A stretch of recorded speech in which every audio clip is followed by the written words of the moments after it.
to Mount Sinai, and caves, and barns, and cast forth all that dwelt in the wilderness. Read. So they dwelt in the land of the Amorites, and they destroyed by their strength all them of Exbon. And passing over Jordan, they possessed all the hill country. And they cast from before them the Canaanites, the Perizzites, the Jebusites, and the Shemites, and all the Girgashites. And they dwelt in the country many days. Keep going. And whilst they sinned not before their God, they sinned not before the Most High, so they must not be getting drunk or anything. Keep going, read. They prospered, because the God that hateth iniquity was with them. God that hates sin was with them the whole time. Keep going, read. But when they depart from the way which he appointed them, they were destroyed. They were what? They were destroyed. They were destroyed. Now let's find out. We're gonna keep reading that real quick. Finish it off. But when they departed from the way which he appointed them, they were destroyed in many battles, very sore, and were led captive into lands that was not theirs. They did in land that it wasn't theirs. That's happening. Keep going. And the temple of their God was cast out to the ground, and their cities were taken by the enemy. Now the enemies were the Ishmaelites, the Greeks, and the Africans. Stop right there. We're gonna go back to that, but stop right there. Y'all see that? Let's keep going. Let's go to Joel, the book of Joel. We just going through a little bit of history right now. Go to the book. Go to the book of Joel. Yo, B, we on? Yeah. Okay. Yeah. Nah, we on. Okay. Book of Joel. We're gonna start off at verse 3. And I'm sorry, chapter 3. I'm sorry, I did say that. Chapter 3 and 37. Yeah, we're going to first. I'm sorry, 1 second.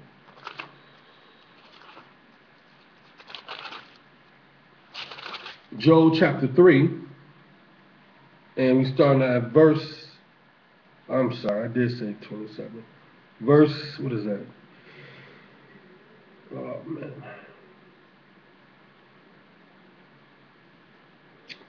What is that?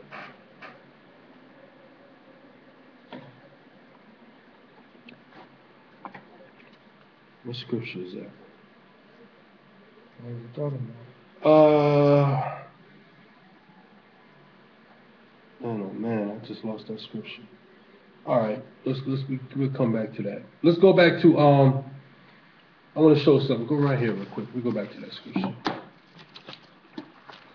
I got a book called the Slave Trade, and we're gonna go to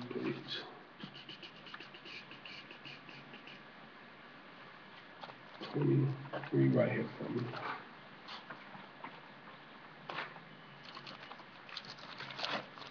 This book is getting into the slave trade and what happened during the slave trade. And what was going on during the slave trade, you're going to find out right there. Some of the things that happened in history. Sorry, what's this? Now, during the slave trade, they were taking us and they were doing foul things to us. After we went into slavery and captivity, they was doing foul things to us. Read that? Okay. Every variety of sexual relationship was practiced with black slaves, and a few white women took them as lovers. Portugal secured approval from successive popes for most of these activities. Read it again. Portugal secured. Portuguese. That was Portuguese. Portuguese. Go ahead, read. Secured approval from successive popes for most of these activities. First in 1442, Keep going. The Venetian Pope Urbatus IV approved Prince Henry expeditions to Africa, since other Europeans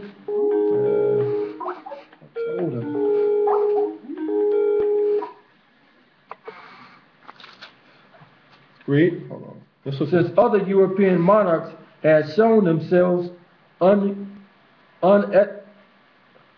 uneuphemistic about joining in such an adventure, since the Portuguese were incurring many expenses, as Prince Henry's representations in Rome insisted. So this is the Romans doing this to us. These are the enemy of the Most High. The Romans, keep going. Now hold on, and I'm going to show you something. For us calling us up Christians, the same doctrines that's been taught in the Christian church came from Rome. So let's find out the doctrine you got, the people who taught you the doctrine we have in the Christian church. Read it. Pope Eunice did not hesitate to grant Portugal exclusive rights over her African discoveries. See that? So they the ones who slaved us. They the ones, the popes are the ones who gave the okay to do it. So hold on, are these people really from Christ? Keep going, read. Then in 1450s, Pope Nicholas V. Callixtus III gave in warmer approval for the undertaking in three further bulls. Keep going. No two popes were more different in manner than these. The first was a great humanist, and the second was an authorist, and the first was a patron of the arts. The second was concerned to exist his relationship. One was a Genesis, the other a Valetian. But these policies towards Portugal and Africa was much the same, possibly since neither gave much time to the question. So start right there. So they didn't care. They didn't question about, there was no question about slavery. They didn't care about the Africans. They knew, now these people knew who we were, but they okayed the Jewish people, the Portuguese and the Spaniards, known as the conquistadors, to take the real Jews and put them into ships. Now, into these ships in the African Atlantic slave trade. Now, when they did that, how they gave us up? They gave us up by what? By they traded alcohol. They came to the enemies, the Edomites and the Africans, consulted. They traded guns and everything. They did all this to destroy the real true people of Israel. Alcohol. They gave up alcohol. We were traded for alcohol. Our children were traded for alcohol. That was some of the things. This is one of the main things that we should even stay away from it anyway, because it was a device used to enslave our forefathers. Now let's go to Joel 3:3. That's good with that. Joel 3:3. And they cast lots for my people, and have given a boy for an harlot. Now, they're giving a boy for a harlot because these conquistadors, they were taking these little boys and they were raping them. They were homosexual, and they would throw them off the ship. Keep going, read. And they have cast lots for my people, and have given a boy for an harlot, and sold a girl for wine. For what? And sold a girl for wine. Read. That they might drink. That they might drink. So they were doing this. They were trading us for alcohol, destroying us, man. All right? Let's go to Psalms 94.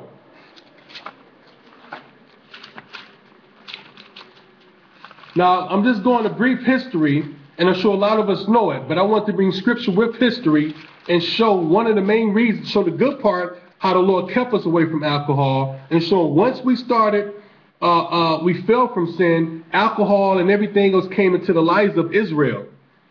And then not only that the enemies of the Most High use alcohol to help destroy us and bring us down. Psalms 94 and 5, please.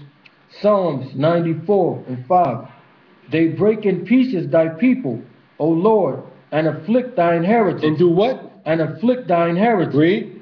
They slay the widow and the stranger, and murder their fatherless. Yes. Keep going. Yet they say, the Lord shall not see. The Lord ain't gonna see this because they don't worship the true Most High. Keep going, read. Neither shall the God of Jacob regard it. Their God ain't gonna pay attention of it. They come from jungles. They jungle bunnies. Their God ain't paying attention to that. Keep going, read. Understand ye, brutish among the people, and ye fools, when will you be wise? When you gonna be wise? When you gonna be smart? Skip over to verse 13. Blessed is the man whom thou chastisest. 13. Oh, that thou mayest give him rest from the days of adversary, until the pit be digged for the wicked. So he's saying he's going to give us rest. There's going to be a time, and you're going to find out that rest is in the wilderness. Until they dig for what? Until they dig the pit, until the pit be digged for the wicked. Read. For the Lord will not cast off his people, neither will he forsake his inheritance. So the inheritance that we got from the Most High has not been forsaken. We're still going to get that. And their whole objective was for us to forget that. That's why they had to destroy us coming straight off them slave ships. All right? Now, we're going to get into a little bit more of this because we know who did it to us, but let's go over it scripturally. Psalms 83.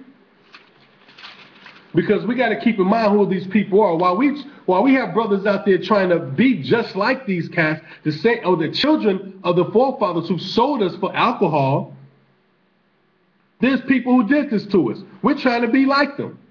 We're trying to fit in their world, and you can never fit in your world. I hear brothers saying, "I'm safe, man. This is my home." When I was leaving, fled the country, listening to the commandments of the Most High, I had people say, "I'm not going nowhere. This is my home." But they're scared to go in the suburbs with license and with correct insurance. But think about it. When you're at home, don't you walk around your house freely? You don't have to worry about nobody walking in your house. You're free. You're stress-free when you're at home. Let's get it. Psalms 83, start at verse 1. Psalms 83 and 1. Keep not thou silent, O God. Hold not thy peace, and be not still, O God. Read. For lo, thine enemies make a tumult. So the Most High have enemies. Keep going, read. And they hate thee. And they what? And they hate these people hate the Most High. That's why when we over here, we wearing fringes, they look at us and these Egyptians, they start laughing. They laugh at us. You know why? Because they hate everything, the ordinance that the Most High has placed. These are the enemies of the Most High. Read. For lo, thine enemies make a tumult, and they that hate thee have lifted up the head. So they're arrogant against the Most High. Read. They have taken crafty counsel against thy people, and consulted against thy hidden ones. Keep going, read. They have said, come, and let us cut them off from being a nation. Let's destroy them from being a nation.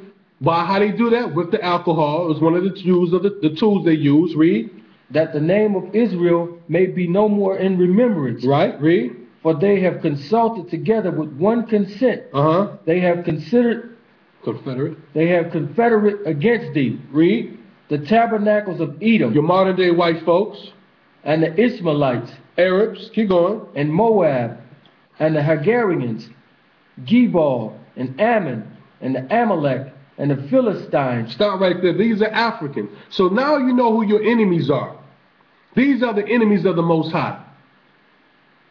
These are the enemies of Israel. And until this day, they're the enemy of Israel. These are the enemies. Now, let's get into some modern things. Now, if you look at it, let's go into today's time. We're drinking. We're smoking trees. Every corner in our neighborhoods, every corner has a liquor store. Liquor stores are connected to churches. Just as much you see churches on the corner, you see in liquor stores, but you don't see that out in the suburbs.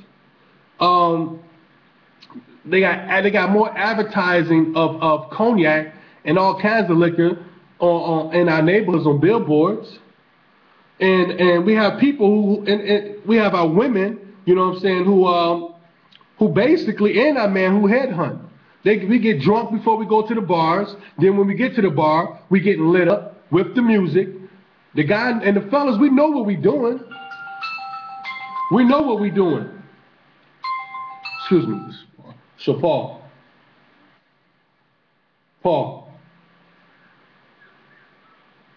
Fourth floor. To the left, door at the end. So they know what they're doing. You know what I'm saying? We brothers, we know what we're doing. When we buy women drink, when we popping all these bottles. We know exactly what we're doing. Women, we know what you're doing when you getting lit up. And next thing you know, you're in the bed with these guys. And then next thing you try to make him your man. How you gonna make a man a guy who got you drunk your man? What do you think he's gonna think about you? Go ahead, you can get it. You wanna open the door? I'll wait. This is we taking the same